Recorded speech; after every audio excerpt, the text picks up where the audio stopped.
I've been reflecting a lot upon whether it is possible to embrace death and to be happy knowing that I'm going to die and that my loved ones will die.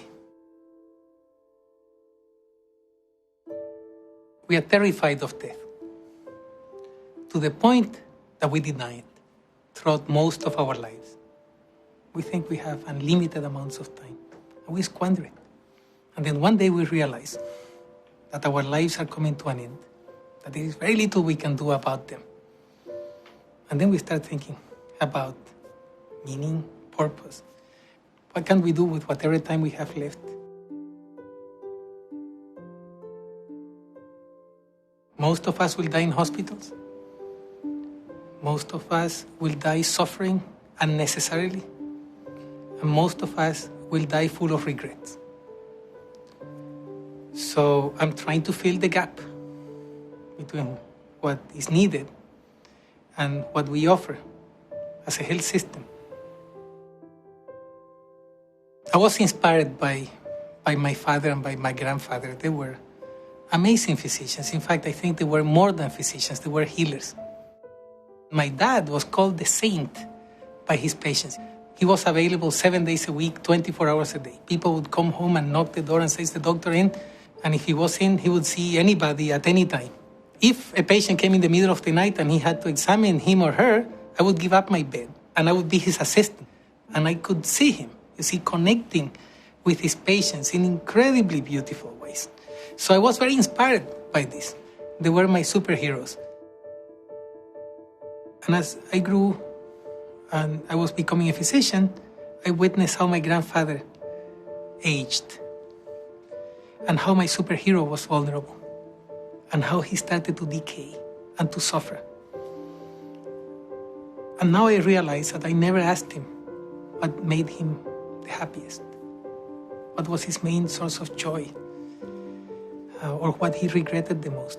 Instead, I was spending most of my time trying to cure him when he was living with chronic diseases. And I missed it. I missed it all. The lesson I learned from that time when I heard one of the people that I loved the most, because of my misguided efforts to keep him alive and to cure the incurable and to control the uncontrollable and to avoid the inevitable, is driving me now to make sure I don't do it to my patients. Most of the health problems we are facing now are chronic. And by definition, a chronic disease is incurable. And we need to manage them. We need to be able to adapt and to cope with them.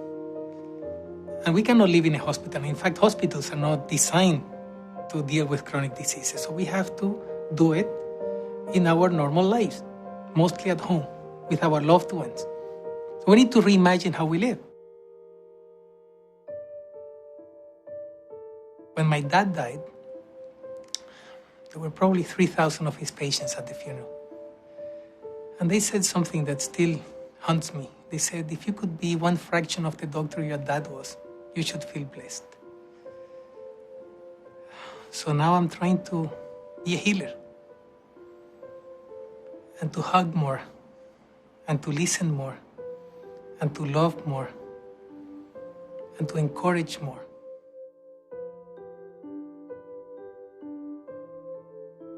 How would we live our lives if we were fully aware that we are mortal? What if we realized that we're going to die sooner than we think? What if we accepted it? I feel that we would be liberated. Liberated to concentrate on what is meaningful to us. Free to focus on what makes us truly happy. Free to love each other more. Free to get rid of our regrets. Free to connect with each other and make sure that together we can have the longest, happiest possible lives.